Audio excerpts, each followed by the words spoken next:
میں خداوند کا گیت گاؤں گا کیونکہ اس نے مجھ پر احسان کیا ہے۔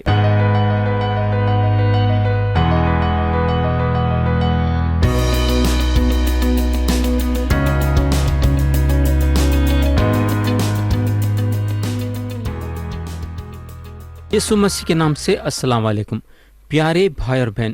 تو آپ لوگوں کو یاد ہوں گا کہ گئے وقت ہم زبور کی کتاب باب 9 اور اس کی آیت 16 سے غور کرنا شروع کرے تھے اور باب 9 کو ختم کرے تھے۔ اس کے بعد ہم باب 10 اٹھائے تھے اور باب 10 کو بھی ختم کرے تھے۔ اس کے بعد ہم باب 11 اٹھائے تھے اور اس کے پہلے 5 آیتوں پہ غور کرے تھے۔ اب ہم کلام میں آگے بڑھیں گے اور پڑھیں گے باب 11 کی آیت 6۔ یہاں لکھا ہوا ہے، وہ شریروں پر پھندے برسائے گا، آگ اور گندھک اور لو ان کے پیالے کا حصہ ہوگا۔ تو یہاں خدا بتا دیا ہے کہ انہیں شریروں کے ساتھ کیا کرنے والا ہے۔ آیت 7 پڑھیں گے، کیونکہ خداوند صادق ہے، وہ صداقت کو پسند کرتا ہے، راز باز اس کا دیدار حاصل کریں گے۔ پیارے بھائی اور بہن، سوال یہاں یہ پیدا ہوتا ہے کہ خدا جو ہے صداقت کو کیوں پسند کرتا ہے؟ خدا اس لیے صداقت کو پسند کرتا ہے کیونکہ خدا صادق ہے۔ اور دوسری بات یہاں داؤد یہ بتاتے ہیں کہ راز باز لوگ خدا کا دیدار حاصل کریں گے، یعنی کہ خدا کو دیکھیں گے۔ تو یہاں ختم ہوا باب 11 اور اب ہم اٹھائیں گے باب 12۔ ہم پڑھیں گے آیت 1۔ اے خداوند بچا لے، کیونکہ کوئی دیندار نہیں رہا اور امانت دار لوگ بنی آدم میں سے مٹ گئے۔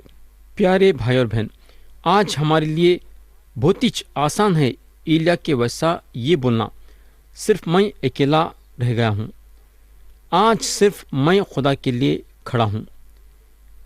کئی لوگ اس طریقے کی چال اپنے طبیعت میں پیدا کرتے ہیں۔ یہ اچھی بات نہیں ہے، مگر یہ اس وقت ہو سکتا ہے جب آپ اپنے چو طرف وہ لوگوں کو دیکھتے ہیں جن کے دل میں خدا کا خوف نہیں۔ آیت 2 پڑھیں گے، وہ اپنے اپنے ہمسائے سے جھوٹ بولتے ہیں، وہ خوشامدی لبوں سے درونگی باتیں کرتے ہیں۔ یہ دن ہے جو مسیحی لوگوں کو سچ بولنے کی ضرورت ہے، یعنی کہ ہم ایک آدمی کے منہ کے سامنے ایک چیز نہیں بولنا اور اس کے پیٹھ کے پیچھے دوسری چیز نہیں۔ یہ دو منہ والی بات ہے۔ آیت 3 اور 4 پڑھیں گے، خداوند سب خوشامدی لبوں کو اور بڑے بول بولنے والی زبان کو کاٹ ڈالے گا۔ وہ کہتے ہیں، ہم اپنی زبان سے جیتیں گے، ہمارے ہونٹ ہمارے ہی ہیں، ہمارا مالک کون ہے؟ تو یہ زبور میں دیکھیں گے تو داؤد غرور کرنے والوں کے بارے میں یہاں بات کر رہے ہیں۔ غرور کرنے والے یہ بولتے ہیں، ہمارے جو جی میں آیا ہم بولیں گے۔ میرے بھائی اور بہن، ہم اس طریقے کا غرور کافی لوگوں کے زندگیوں میں دیکھ رہے ہیں۔ اگر ہم یہودا کے خط میں دیکھیں گے تو آیت 16 میں لکھا ہوا ہے، یہ بڑبڑانے والے اور شکایت کرنے والے ہیں اور اپنی خواہشوں کے موافق چلتے ہیں اور اپنے منہ سے بڑے بول بولتے ہیں اور نفع کے لیے لوگوں کی روداری کرتے ہیں۔ یہ ہوگا، اب ہم ان کو دیکھیں گے جو خدا کے لوگ ہیں۔ آیت 5 اور 6 میں لکھا ہوا ہے، غریبوں کی تباہی اور مسکینوں کی آہ کے سبب سے خداوند فرماتا ہے کہ اب میں اٹھوں گا اور جس پر وہ پکارتے ہیں اسے امن و امان میں رکھوں گا۔ خداوند کا کلام پاک ہے، اس چاندی کی مانند جو بھٹی میں مٹی پر ٹائی گئی اور 7 بار صاف کی گئی ہو۔ پیارے بھائی بہن، خدا غریبوں اور محتاجوں کا خیال کرتا ہے۔ یہاں خدا کا وعدہ ہے کہ انہیں ان لوگوں کو حفاظت سے رکھیں گا۔ میرے دوست، ہم خدا کے طبیعت کو پہچاننا چاہیے۔ اس کا کام ہمارے ذریعے سے ہوتا ہے، یاد رکھو، انہیں ہمارے دل میں غریبوں کا خیال کرنے کے بارے میں ڈالتا ہے۔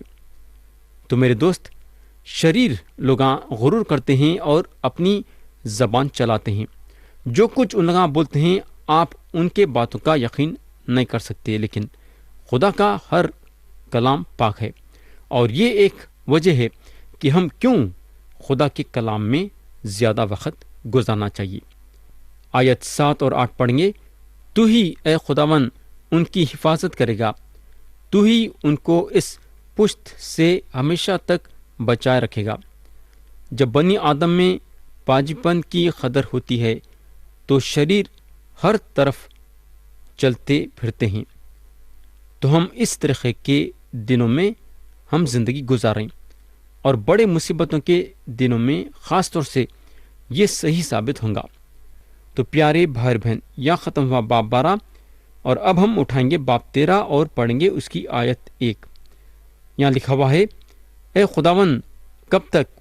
کیا تو ہمیشہ مجھے بھولا رہے گا؟ تو کب تک اپنا چہرہ مجھ سے چھپائے رکھے گا؟ تو یہاں اگر ہم دیکھیں گے تو داؤد اپنے آپ میں محسوس کرتے ہیں کہ خدا ان کو چھوڑ دیا ہے۔ یہاں داؤد بولتے ہیں، اے خداون کب تک؟ کیا تو ہمیشہ مجھے بھولا رہے گا؟ تو کب تک اپنا چہرہ مجھ سے چھپائے رکھے گا؟ پیارے دوست، بعضی وقت ہم کو کیا کرنا پڑتا بولے تو ہماری جو مصیبت ہے وہ مصیبتوں کے بارے میں اپنے دوستوں سے بات کرنا یا ان کو بتانا، تاکہ ہمارے دوستوں کے ذریعے سے مدد ملے، ویسا کہ وہ مصیبتوں کے بارے میں کیا کر سکتے ہیں۔ یہ آیت میں ایک خاص بات دیکھیں گے، اور وہ یہ ہے کہ داؤد جو ہیں لفظ کب تک 2 مرتبہ استعمال کرے ہیں۔ انہوں بولتے ہیں کب تک، کب تک۔ تو یہ لفظ جو داؤد استعمال کرے ہیں اس سے پتہ چلتا ہے کہ داؤد اپنے آپ میں کتنی پریشانی محسوس کرے۔ داؤد جو اپنے آپ میں محسوس کرے خدا کے سامنے رکھے، اور ان کو خدا کے طرف سے طاقت ملی۔ جب اپنی دعا کے آخر میں پہنچے تو انہوں خدا میں امید اور بھروسہ ظاہر کر سکے۔ تو دعا کے ذریعے سے ہم خدا کو بتا سکتے ہیں کہ ہم اپنے آپ میں کیسا محسوس کر رہے ہیں، اور اپنی مصیبتوں کے بارے میں ہم خدا سے بات کر سکتے ہیں۔ اس میں خدا ہماری مدد کرتا ہے اور بتاتا ہے کہ ہم کو کیا کرنا ہے۔ آیت 2 پڑھیں گے۔ کب تک میں جی میں منصوبہ باندھتا رہوں اور سارے دن اپنے دل میں غم کیا کروں؟ کب تک میرا دشمن مجھ پر سر بلند رہے گا؟ تو داؤد یہاں خدا سے سوال کرتے ہیں، کب تک ایسی حالت چلتے رہیں گی؟ داؤد جو ہیں مصیبتیں اٹھاتے اٹھاتے تھک گئے تھے، اور اس کے بعد خدا کے طرف پلٹے ہیں دعا کرنے کے لیے۔ آیت 3 پڑھیں گے۔ اے خداون میرے خدا، میری طرف توجہ کر اور مجھے جواب دے، میرے آنکھیں روشن کر، ایسا نہ ہو کہ مجھے موت کی نیند آ جائے۔ تو داؤد جب یہ لکھے تو اس وقت بہت ہی زیادہ خطرے میں تھے۔ انہوں سونا نہیں چاہتے تھے، کیونکہ ان کو ان کے دشمن سے ڈر تھا کہ کہاں ان کے دشمن ان پہ حملہ کریں گے، ان کو ختم کریں گے۔ ان کے دل میں یہ ڈر تھا، مگر پھر بھی ان کو آرام کرنے کی سخت ضرورت تھی۔ تو انہوں خدا سے دعا کرے کہ خدا ان کی حفاظت کرنا اور ان کو اچھی سی نیند دینا۔ آیت 4 میں انہوں بولتے ہیں، ایسا نہ ہو کہ میرا دشمن کہے کہ میں اس پر غالب آ گیا، نہ ہو کہ جب میں جنبش کھاؤں تو میرے مخالف خوش ہوں۔ تو داؤد جو ہیں خدا سے دعا کرتے ہیں کہ ان کا دشمن ان پہ حاوی نہیں ہو جانا۔ تو داؤد اپنی دعا خدا سے جاری رکھتے ہیں، اور آخری میں چل کے یہ نتیجے پہ پہنچتے ہیں کہ ان کا ایمان زبردست ہو جاتا ہے اور ان کا بھروسہ خدا میں بڑھ جاتا ہے۔ تو میرے بھائی اور بہن، یہ ایک زبردست زبور ہے۔ آیت 5 پڑھیں گے۔ لیکن میں نے تو تیری رحمت پر توکل کیا ہے، میرا دل تیری نجات سے خوش ہوگا۔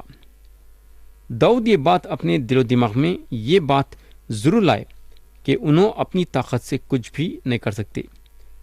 انہوں اپنی رکھوالی کرنے کی کوشش تو کرے، مگر انہوں یہ بات جانتے تھے کہ صرف خدا ان کو چھڑا سکتا ہے۔ خدا کے طاقت سے انہوں جو ہیں اپنی مصیبت سے باہر آ سکتے ہیں۔ داؤد جانتے تھے کہ انسانی طاقت کام میں آنے والی نہیں ہے، بلکہ خدا کے طاقت کی ضرورت ہے۔ انہوں جانتے تھے کہ صرف خدا ان کو ان کے مصیبتوں سے چھڑا سکتا ہے۔ انہوں جانتے تھے کہ خدا ان کی نجات ہے۔ اب ہم آیت 6 پڑھیں گے، جو کہ یہ باب کی آخری آیت ہے۔ میں خداوند کا گیت گاؤں گا کیونکہ اس نے مجھ پر احسان کیا ہے۔ میرے دوست، آپ جہاں بھی ہیں اور آپ کون بھی رہیں گے اور کیسا بھی رہیں گے، آپ پھر بھی خدا کے شان میں گا سکتے ہیں۔ داؤد ہمیشہ خدا کے شان میں گاتے رہتے تھے۔ ہم بھی ہمیشہ خدا کے شان میں گاتے رہنا۔ تو یہاں ختم ہوا زبور کے کتاب کا 13واں باب۔ اب ہم اٹھائیں گے باب 14۔ ہم پڑھیں گے آیت 1۔ احمق نے اپنے دل میں کہا ہے کہ کوئی خدا نہیں، وہ بگڑ گئے، انہوں نے نفرت انگیز کام کیے ہیں، کوئی نیکوکار نہیں۔ احمق اس کو بولتے ہیں جو خدا کا انکار کرتا ہے، جو یہ بولتا ہے کہ یہ کائنات میں خدا نہیں ہے۔ ایک احمق واقعی میں احمق ہے، کیونکہ خدا کا انکار کرنے سے انہیں بدکاری کو پورا موقع دے رہا ہے، پوری طرح سے قائم ہونے کے لیے۔ تو پیارے بھائی بہن، داؤد بولتے ہیں احمق نے اپنے دل میں کہا ہے کہ کوئی خدا نہیں، وہ بگڑ گئے، انہوں نے نفرت انگیز کام کیے ہیں، کوئی نیکوکار نہیں۔ تو یہاں داؤد احمق کے دل کی بات بتا رہے ہیں کہ ایک احمق اپنے دل میں کیا سوچتا ہے۔ اس کے بعد داؤد بگڑنے کی بات کرتے ہیں۔ بگڑ جانے کا مطلب یہ ہے خدا کی سچائی میں قائم نہیں رہنا۔ اس کے بعد تیسری بات جو داؤد بولتے ہیں وہ یہ ہے کہ انہوں یہ بتاتے ہیں کہ کوئی نیکوکار نہیں ہے۔ نیکوکار کا مطلب یہ ہے کہ جو نیک کاما کرتا۔ تو داؤد یہاں یہ بتانا چاہ رہے ہیں کہ یہ دنیا میں ایک آدمی بھی نہیں ہے جو نیک کام کرتا ہے۔ آیت 2 میں لکھا ہوا ہے، خداوند نے آسمان پر سے بنی آدم پر نگاہ کی تاکہ دیکھیں کہ کوئی دانش مند، کوئی خدا کا طالب ہے یا نہیں۔ تو پیارے بھائی بہن، یہاں آپ دیکھ سکتے کہ خدا انسان میں کتنی دلچسپی لے رہا ہے کہ انہیں یہ دیکھنا چاہ رہا ہے کہ کوئی انسان عقل مند ہے یا نہیں، کوئی خدا کی تلاش کر رہا ہے یا نہیں۔ اب ہم دیکھیں گے کہ خدا جو ہے انسان میں کیا دیکھا۔ ہم پڑھیں گے آیت 3۔ وہ سب کے سب گمراہ ہوئے، وہ باہم نجیس ہو گئے، کوئی نیکوکار نہیں، ایک بھی نہیں۔ آدمی کے سوچ میں برائی ہے، آدمی کے سمجھ میں برائی ہے، آدمی کے اٹھنے میں برائی ہے، آدمی کے بیٹھنے میں برائی ہے، یعنی کہ قدم قدم پہ آدمی جو ہے برا ہے۔ یا خدا خود اپنے کلام میں ثابت کر دیا کہ آدمی کتنا برا ہے۔ آیت 4 سے 6 پڑھیں گے۔ کیا ان سب بد کرداروں کو کچھ علم نہیں جو میرے لوگوں کو ایسا کھا جاتے ہیں جیسے روٹی، اور خداوند کا نام نہیں لیتے؟ وہاں ان پر بڑا خوف چھا گیا، کیونکہ خدا صادق پشت کے ساتھ ہے۔ تم غریب کی مشورت کی ہنسی اڑاتے ہو، اس لیے کہ خداوند اس کی پناہ ہے۔ اگر ہم آیت 4 میں دیکھیں گے تو پہلا حصہ ہم کو صاف صاف ظاہر کرتا ہے کہ جو بدکار ہیں اس میں عقل اور سمجھ نہیں ہے۔ اگر عقل اور سمجھ رہتی تو خدا کے لوگوں کو ستاتے نہیں تھے، کیونکہ عقل اور سمجھ نہیں ہے، اس لیے خدا کے لوگوں کو ستاتے ہیں۔ جو خدا کے بارے میں بولنا چاہتے ہیں اسے ماریں گے اور پیٹیں گے بھی۔ آج بھی جب یسوع مسیح کا نام لیا جاتا ہے تو لوگ پسند نہیں کرتے، بلکہ یسوع مسیح کے بارے میں بولنے والے کو ستاتے ہیں اور مارتے ہیں اور پیٹتے ہیں۔ اگر عقل اور سمجھ رہیں گی تو خدا کے لوگوں کو نہیں ستائیں گے۔ اگر ہم آیت 5 کا دوسرا حصہ دیکھیں گے تو ہم کو وہ لوگوں کے لیے خدا کا وعدہ دکھائی دے گا جو صادق ہیں، جو خدا میں ایمان رکھتے ہیں۔ اگر ہم آیت 5 کا دوسرا حصہ پڑھیں گے تو لکھا ہوا ہے، کیونکہ خدا صادق پشت کے ساتھ ہے۔ تو صادق لوگ اپنا ہمت اور حوصلہ یہ بات سے بڑھانا کہ انسان ان لوگوں کے ساتھ رہو یا نہ رہو، انسان ان لوگوں کا ساتھ دیو یا نہ دیو، خدا ان لوگوں کے ساتھ ہمیشہ ہے، اور خدا جو ہے قدم قدم پہ ان کا ساتھ دے گا۔ اب ہم آیت 7 پڑھیں گے جو کہ یہ باب کی آخری آیتیں ہیں۔ کاش کی اسرائیل کی نجات سیون میں سے ہوتی۔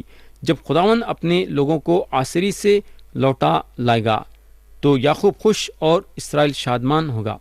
تو یہ آیت آنے والے جلالی دن کے بارے میں بتاتی ہے جہاں سیون میں سے اسرائیلیوں کے لیے نجات کا راستہ نکلے گا۔ تو یہاں ختم ہوا باب 14 اور اب ہم اٹھائیں گے باب 15، اور باب 15 کا مضمون ہے وہ لوگ جو خدا کے موجودگی میں رہیں گے۔ ہم پڑھیں گے آیت 1۔ اے خداوند تیرے خیمے میں کون رہے گا؟ تیرے کوہ مقدس پر کون سکونت کرے گا؟ پیارے بھائی اور بہن، ایک ہی جگہ ہے جہاں پاک ہے۔ خدا کا کلام وہ جگہ کا نام سیون دیا ہے جو اسرائیل میں ہے۔ یہ آیت ان لوگوں کے بارے میں بات کرتی ہے جو وہ بادشاہت میں داخل ہوں گے جو 1000 برس کی رہیں گی، اور یہ بادشاہت کو یسوع مسیح قائم کریں گے جس کا بیچ کا حصہ اسرائیل رہیں گا۔ تو پیارے بھائی بہن، کلام بتاتا ہے کہ اے خداوند تیرے خیمے میں کون رہے گا؟ تیرے کوہ مقدس پر کون سکونت کرے گا؟ پیارے بھائی بہن، خدا اپنے لوگوں کو بولتا ہے ایک نیک اور اچھی زندگی گزارنے کے لیے، اور یہ زبور میں چند باتیں دیتا ہے اور چاہتا ہے کہ ہم اپنے بارے میں جانیں کہ ہم اس کے بتائے ہوئے طریقے سے جی رہے یا نہیں۔ اب ہم آیت 2 میں یعنی کہ 2 سے 4 تک پڑھیں گے۔ یہاں لکھا ہوا ہے، وہ جو راستی سے چلتا اور صداقت کا کام کرتا اور دل سے سچ بولتا ہے، وہ جو اپنی زبان سے بہتان نہیں باندھتا اور اپنے دوست سے بدی نہیں کرتا اور اپنے ہمسائے کی بدنامی نہیں سنتا، وہ جس کی نظر میں رذیل آدمی حقیر ہے پر جو خداوند سے ڈرتے ہیں ان کی عزت کرتا ہے، وہ جو قسم کھا کر بدلتا نہیں خواہ نقصان ہی اٹھائے۔ پیارے بھائی اور بہن، لفظوں میں طاقت ہے، اور جس طریقے سے آپ وہ لفظوں کا استعمال کرتے ہیں وہ لفظوں کے ذریعے سے معلوم ہوتا ہے کہ ہمارا رشتہ خدا کے ساتھ کیسا ہے۔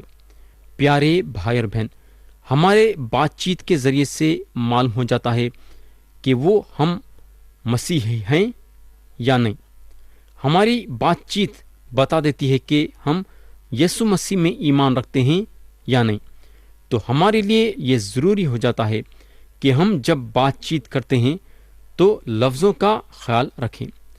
آیت 5 پڑھیں گے جو کہ یہ باب کی آخری آیت ہے۔ وہ جو اپنا روپیہ سود پر نہیں دیتا اور بے گناہ کے خلاف رشوت نہیں لیتا، ایسے کام کرنے والا کبھی جنبش نہ کھائے گا۔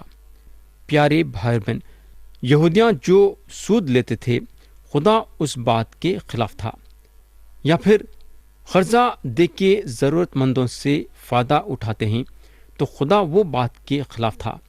لیکن پردیسیوں سے سود لینا، اس بات کی خدا جو ہے یہودیوں کو اجازت دیا، اور بزنس کے لیے بھی سود لینے کی اجازت دی گئی تھی، مگر سود زیادہ ہونا نہیں چاہیے۔ تو پیارے بھائی بہن، کلام بتاتا ہے کہ وہ جو اپنا روپیہ سود پر نہیں دیتا اور بے گناہ کے خلاف رشوت نہیں لیتا، ایسے کام کرنے والا کبھی جنبش نہ کھائے گا۔